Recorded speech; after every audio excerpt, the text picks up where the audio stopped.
Hey everyone, this is Simon. This is my first episode in English, so please give it a listen and let me know what you think of it. Thank you. Yeah, that was a turning point for us. It was also a turning point. First time we got to invite our parents and everybody to see what we're doing.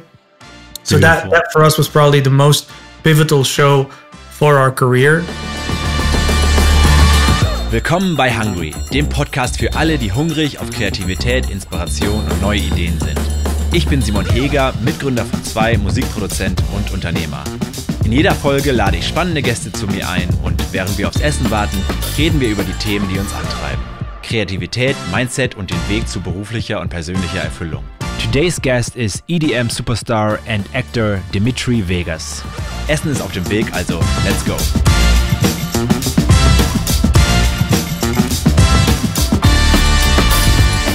Dimitri, hey. Welcome to the podcast. Thanks, man. So my first question for you is, where do I catch you? Where are you right now? You're all over the world. Where are you right now? I'm actually back in Belgium since 2 days. I was in the US doing a couple of shows. I was shooting for the new Schwarzenegger movie in New York. Before that I was in Mexico, so like it's been a pretty intense couple of weeks. I feel like everything in your life seems intense and busy, but for all the people who don't know you, what is your story? Where do you come from? And I feel like there's a lot going on right now in the future as well. So maybe if you want to tell all my millions of listeners about Dimitri Vegas in a little bit. Yeah, in a nutshell, yeah. I mean, I'm a electronic music artist. I have been for the past, I want to say 30 years. I started DJing when I was about 12 years old. Yeah, I mean, it's been a long trajectory, but I think for the past 15 years somewhat, we've been doing this at a pretty high level, combining touring the world, obviously our affiliation with Tomorrowland, releasing music, and since the last couple of years also putting a lot of time in acting and creating content. And regarding acting, is this something where you really focus more and more of your energy on? Is this something where you eventually think maybe not DJing and not being an artist at all anymore, or will that always be a part of it? I try to, but of course, you know, with acting, it's a whole new world. You know, you start from zero again. It's not that it's like, oh, he's a famous DJ, welcome to the movie. You know, like it doesn't work like that. If anything, I've come to learn that it opens a lot of doors, gets you in the room, but it doesn't make it easier to get a part, because it also comes with a bunch of skepticism. You know, like there's sort of a thing. I think it works the other way around also. If tomorrow an actor decides to become a DJ or to become a rock singer or whatever, people are also a little bit like, So, yeah, it feels like I have to prove myself twice as hard, but it's also very motivating. And for me, in an ideal world, like if I could do like 50-50 eventually, like, you know, like spend some time doing 1 or 2 cool movies a year and still do all the touring, that would be perfect. And where are you right now regarding percentage? Like how much is touring and DJing right now? Like it's still like at a 95, maybe 5% at best. So it's still like even the Schwarzenegger thing last week was very last minute, you know, like it's not always that easy to combine, because of course, especially at our level when it comes to touring, it's all pretty structured. I know quite long up front where I'm gonna be, because it's quite it's big shows, so the promoter needs his time to promote and sell the tickets and everything. And with movies, it's crazy. Like it can just keep shifting. Oh no, then it's then it's then it's then. Like I've had a couple of parts that like shifted for more than a year, and now we don't react till it's a sure thing. What we used to do is then block a period when they're like, oh, okay, it's going to be in April, and then I don't take shows in April, but it's almost never April. It'll always move. Yeah. So yeah, it's not the easiest to combine, but apart from, let's say, June, July, August, because then I'm locked in Ibiza, because I have my weekly show every Wednesday at Ushuaia, Ibiza, and I have the European shows in the weekend. And then I have Tomorrowland in July. So the summer is kind of hard for me to be flexible. For the rest, if I have to tell my management, like, listen, in November, December, it's going to be a movie. It is, but of course, it's a balance thing, because me not doing shows for 2 months is also a very big financial decision. Of course, At this point, doing movies is it's not starting from scratch. I mean, you start at the highest level, working with Schwarzenegger, and I know Neil Blomkamp and other people like that. But I'm sure you're used to a certain standard of financial income through your shows. And apart from that, like, it's super humbling. Like, I sometimes I laugh about it, because like when we arrive at a show, everything's sorted. Backstage, our rider, everything. Much if we arrive like half an hour before the show, even earlier or later, like it's our show. And then when you're doing a movie, you're sitting there for 8 hours, cold ass trailer, a couple of cans of Coke, waiting for the moment where they tell you, okay, it's go time. Because most every role I've done so far, apart for one movie where I had the lead role, I always have like small parts, right? Again, it's like you're shooting a couple of days in the middle of a production that's been going for months, so you're kind of like the new kid at school. For you, it's like super special. It's like nerves. Like, you have a couple of lines, you want to do it perfect, and then you arrive on set, and everybody's just like absolutely not paying attention to you, like you're not being impressed, absolutely not important, and then you're just like waiting the whole day, and waiting for a movie can be long, no joke. Like, it can be so it's two completely different things. It's like that I'm thinking, like, if I would arrive at a show and they tell me like, okay, Dimitri, wait for 8 hours to do your show, you'd be like, see ya. Yeah, exactly. But yeah, as you mentioned, I feel like this is super humbling for you as a person, because I mean, growing up or building your reputation as a DJ, at some point you were like famous, people recognize you, people know you. And do you ever have the problem of, not being on the ground anymore and like flying away with all the fame and, being in Ibiza and all these kind of things? Or, I mean, you have this show, this act with your brother, which I'm assuming is humbling as well. But I'm wondering, what are the struggles of becoming more and more successful? I think we've always, but I guess everybody says that from themselves. But I think in general, for us, I always feel like we stayed pretty humble.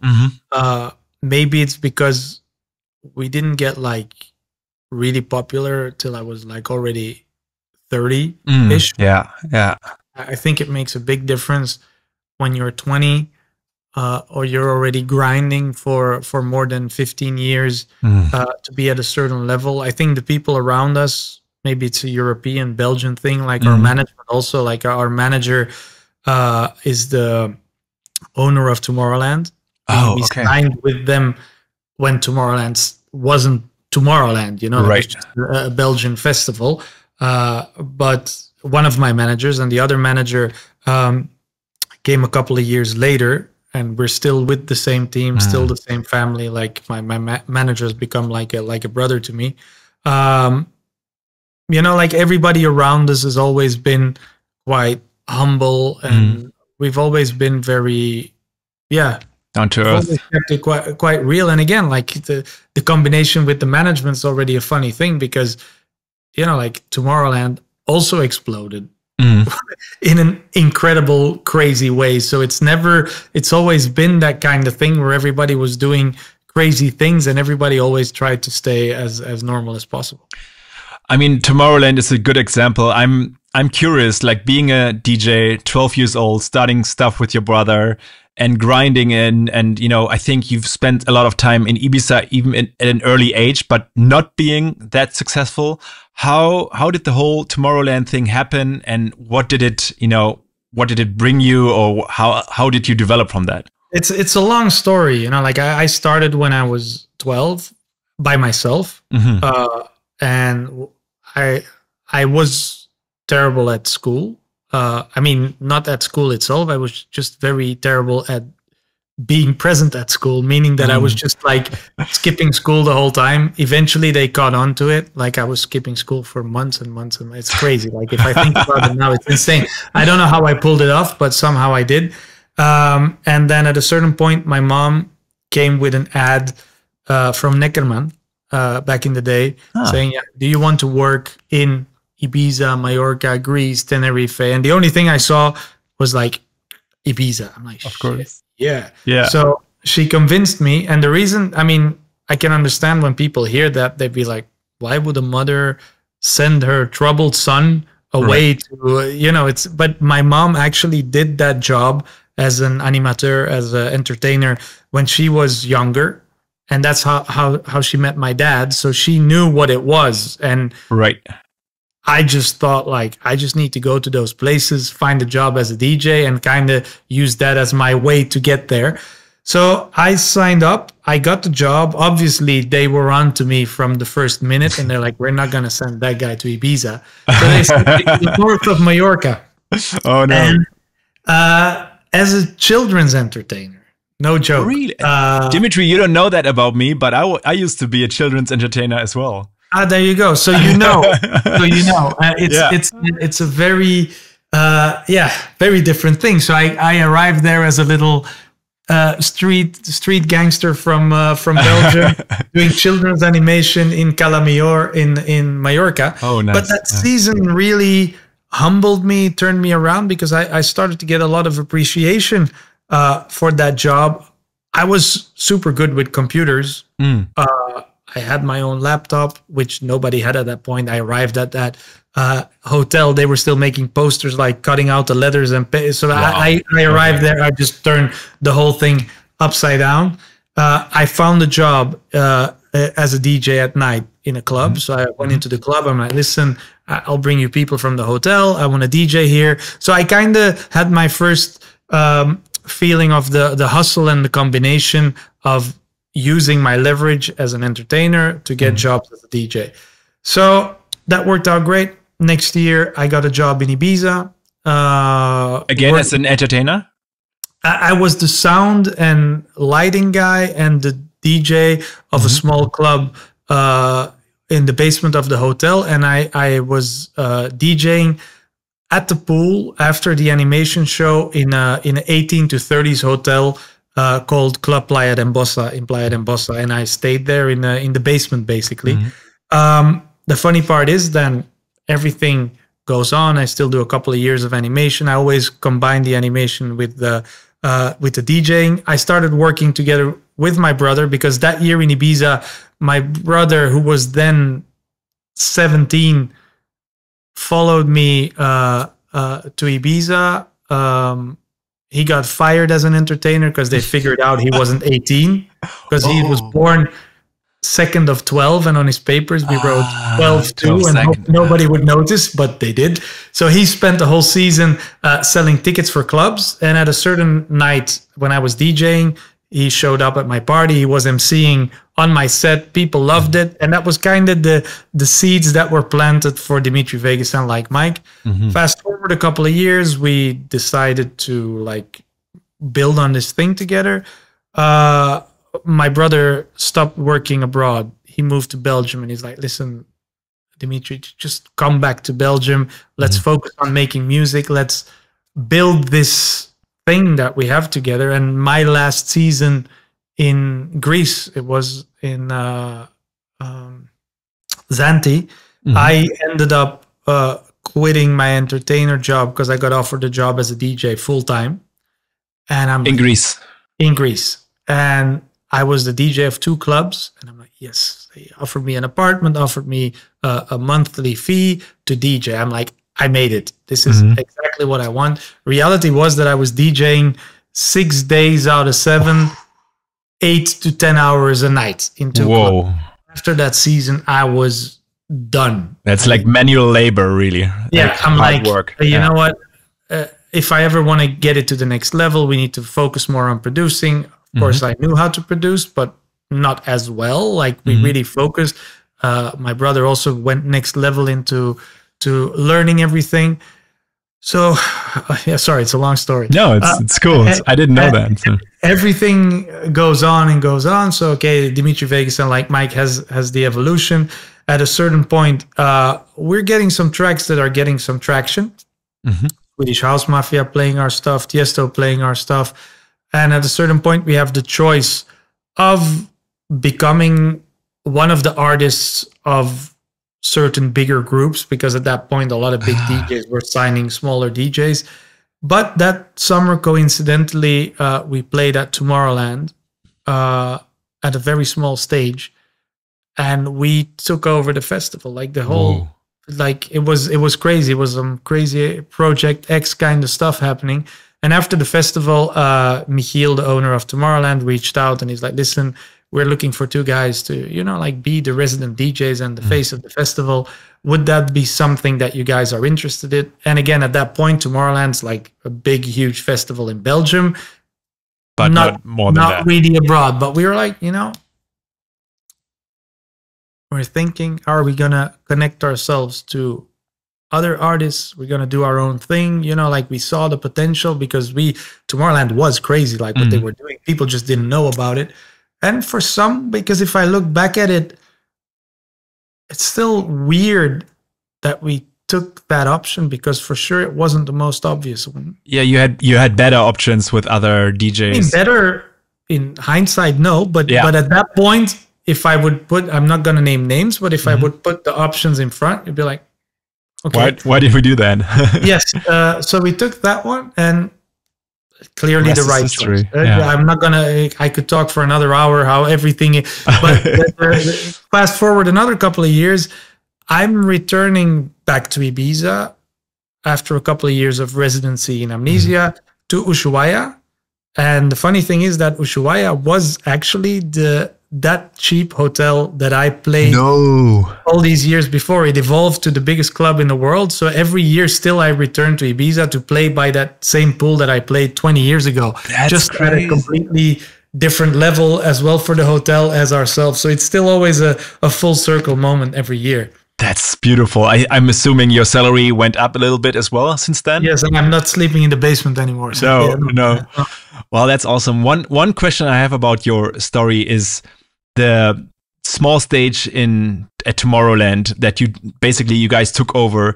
In hindsight, is there anything you remember why it worked so well? Like why it just like exploded and everyone was coming to you? Or was it, were you in the moment in like this flow moment, or were you just like, I don't know, like it was a small stage by the lake. Like it was like sort of on the way out almost. And just people just started flocking in. It was just like, it was a good vibe. I think it kind of, I always think like apart from some of the big tracks that we did, a big part of us becoming popular is the act that we brought, the energy that we brought, the music that we brought.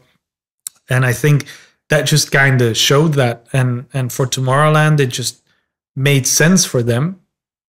And it just, because the funny part was the years before I was working at Tomorrowland, I actually got fired at Tomorrowland, not by Tomorrowland themselves, but the company that I was working for. I was working as a stage manager on the festival, and I got fired for putting my demos in everybody's record bags. I used to connect David Guetta's, Martin Solveig's, John Dahlbeck's DJ equipment. So when I was connecting it, I was trying to put my demos, got fired for it. So Tomorrowland never knew I worked for them when that whole thing happened. And then, like the next year, we were getting a slot on the main stage, and supposedly we were going to play at like 4 or 5 o'clock. And then last minute, Swedish House Mafia got a booking in another country, so they had to leave an hour early. And Tomorrowland was like, listen, you guys want to play after Swedish House Mafia? Because apparently everybody was kind of afraid to do that. And we're like, yeah. And I still remember, like, I'm not a nervous guy. Like, I don't get stage fright often. Then, I was this big. We were first time on the main stage, taking over after Swedish House Mafia. Everybody's like, who are those guys? yeah, that was a turning point for us. It was also a turning point. First time we got to invite our parents and everybody to see what we're doing. So that for us was probably the most pivotal show for our career. And yeah, the next years was just like that. We were getting a lot of shows outside of Belgium. We were still explaining to a lot of people that there was a crazy festival going on in Belgium, and everybody's like, yeah, sure, whatever. But is it Coachella? yeah, you know. And then that next year, and that's a crazy, also like lightning in a bottle kind of moment. So is that we spoke to the Tomorrowland guys, and we're like, listen, you know, every year you do that kind of a movie of what happens. Why don't you let us do a 20-minute mega mix that we feel is the best party mix we can do? We use some hits, we create some new songs together with the artists from the festival, and we make like the ultimate party mix. And let's just put the best images of the festival on that mix, but let's just make it that good that people just want to listen to the mix no matter what. Let it be that summer was the first time that Tomorrowland did 2 weekends, and it was the most beautiful summer Europe has. I think we haven't seen a beautiful summer like that ever since. Like, what year? Do you remember what year that was? 2012, I want to say. And Tomorrowland looked like it was taking place in Ibiza. The most beautiful images. That mix turned out amazing. Dropped it on YouTube on the year that was peak Facebook. Everybody was on Facebook. Facebook was still giving everybody the full reach. Yeah. So not like now where you reach 5% or 10% of your followers. And it was still sharing YouTube content or external content like it was native. So you put a YouTube video on there and all your fans saw it. Imagine. Today, like something you can't even imagine. Yeah. So that video just overnight went all over the world, and people just were like, what the fuck is going on in Belgium? And from that moment on, Tomorrowland started snowballing. Everything just started snowballing. And yeah, that's kind of I think the pivotal moment also for Tomorrowland. And just to show you how a small detail could have changed the complete outcome. That's amazing. Yeah, it's like the butterfly effect, you know, like just a small thing changes so much. Yeah. You mentioned your parents. You are from Belgium, but you have Greek roots, right? Are both your parents Greek? Or my dad was from Greece, but he passed away a couple of years ago. Sorry about that. I'm wondering how much of your roots really influence your music today, because I feel like it is, you know, very EDM. I'm not sure if I would connect it with Greece or Belgium if I just listen to it, but I wonder, is there anything that connects it for you? Greece, not so much. Belgium, yes, especially now, because the way our sound is now, we kind of moved away from the EDM sound a couple of years ago. I think our sound is very ravey, hard techno, hardcore, jump style. Like I'm taking a lot from my early days now. So let's say the Belgian legacy sound is very present in our sets. Cool. And for the rest, I have to admit, my years as an entertainer are also very present in my sounds, because I used to, you know, when I say I used to DJ in clubs, if I had to DJ in the hotel disco every night, I was playing 60s, 70s, 80s, 90s. Like, I have so I think that's one of the things that is a plus for me. Like, hey, you can call me tomorrow to come DJ your wedding. I'm already married, man. Sorry, but I wish I would have done that. Yeah, you're pretty around, and I noticed. I mean, the way we met is already really unique for me, especially. I think it was Facebook, and I think it was about 7-8 years ago, and you really just reached out to us on our Zwei Facebook page, and we're like, hey, let's do stuff together. And I'm curious, how do you, like, are you constantly looking for new talent and new ways to collaborate, and how do you find new talents other than Facebook, maybe? No, I mean, for me, it's like if I hear some sound I like, or like with you guys, I think it was the Survivor thing that you did, where I'm like, whoa, shit, that's crazy. I don't mind. Like, there's a lot of artists who feel like they're above that or whatever. No, if I like somebody's sound, I'll definitely reach out. I mean, that's something else that really makes you still humble. So I think you are right to say that you don't, send your manager or anything like that to get in touch with young people. For you personally, I think a few things changed now. You became a father. How old is your kid again? Almost 4. Almost 4. And I'm wondering, how did your career change with that? Do you sometimes have the feeling that you're missing out on the development of your kid, or is that maybe another reason for you to get into acting, to be more stable in one place at the time, or how? Yeah, my son was born in the more towards the end of the pandemic, but still in the pandemic. So we were lucky enough to ease into it. But now he's going to kindergarten, and you start to feel like, oh shit, this in a couple of years, this is going to become interesting. Yeah. As an artist, you don't stop to think about it until it's there, because we're not as flexible as we used to be. Would I change it? Obviously not. Like it brings a certain, it grounds you in a way even more. Does it make things more complex? 100%. Because for example, 3 weeks ago, I had shows in Miami and Mexico, and then the next week I was supposed to start shooting for the movie, but I had 5 or 6 days. 100% that 5 years ago I'd be like, baby, I'm gonna go to LA for 6 days. Yeah, visit me, or maybe not, or I'll see you in 2 weeks, whatever. And now you're like, oh shit, but if I don't go now, I'm not gonna see my son for 2 weeks. And it's not that I do it for myself. I feel bad for myself if I don't see him for 2 weeks. And yeah. Shit. So you travel there, of course. Again, to be clear, no regrets whatsoever. I'm happy to do it. You're here. I spent a weekend with him in a park and all good. But in career wise, I would have probably gone to LA, would have hustled some stuff, and so it makes you take choices, or you'll pass on a show or whatever. But it's just the way it is. I mean, on the other hand, you could also work 24/7. Which I used to do, and now at least my son takes me out of it every now and then, so it's finding that balance. But it's tricky, because I do feel like if I'm working a lot, then I start feeling guilty.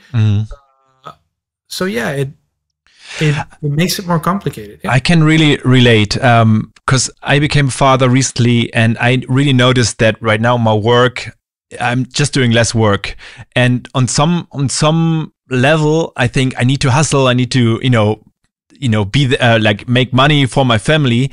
But on the other hand, maybe this calm, this purpose of being a dad really helps you being more creative and more, finding other opportunities in work, and maybe being financially even better in the end. You never really know that, right? It's a tricky one. But the only thing that I feel is that I want to be present. I want to be there, and I don't.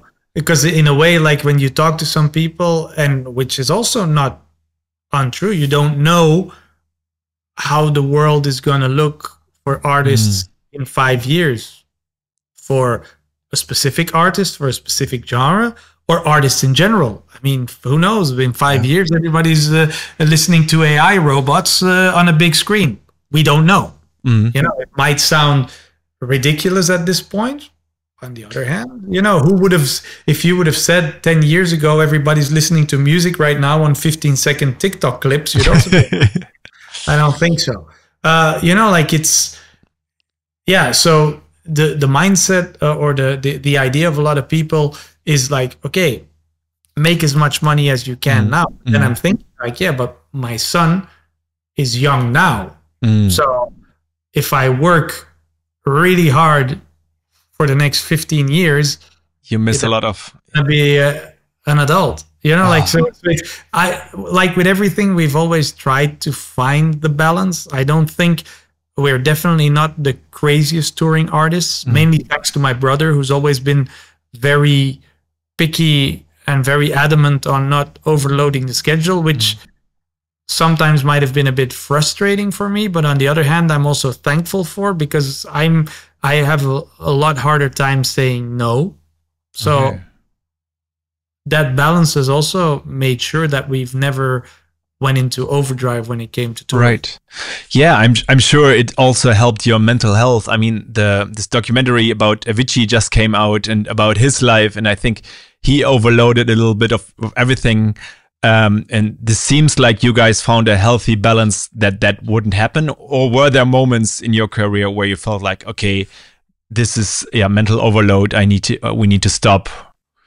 I think for us, again, being two people made a big difference. Like, I think also from a management standpoint, it's always trickier to manage two people, because if you book a show, it needs to align with my brother's agenda, it needs to align with mine, which arguably has also become more complicated in the last couple of years, because my answer pre my son would most likely always have been yes. Yes. Mm-hmm. And the deciding factor would most likely have been my brother. Now it's like, hey, guys, no, we're here now, and then there, I want to be home for my son. So only that factor of having to check two boxes in general has always made sure that we've always found I think a reasonable balance in between having times when you tour a bit crazier and keep it a little bit more relaxed.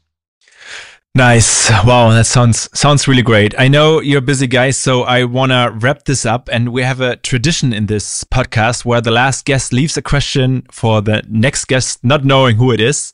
And a question that was left for you is, if you had all the money and creative freedom in the world, what creative project would you do? What would you do? What's still basically on your bucket list, so to speak? I would, like right now, if I had the choice, I would make a gigantic Dino Warriors franchise movie. Dino Warriors is the comic book that I'm working on, have been working on for the last couple of years, which is, it's, as the name says, with dinosaurs, so it's probably going to be a pretty expensive movie, but to be like, you know what, high-level, Avengers-level budget movie, and there's a part in there in the comic that that is actually, it's two brothers, one is the villain, one is the hero, and I always wrote them in the idea that if I ever make a movie, I would want to play both characters, so that is Oh, I obviously I knew about Dino Warriors. We worked on NFTs on that, but I never had an idea that it's actually a comic and that you want to eventually make a movie. But that's a great project. Dimitri, thanks for being on this podcast.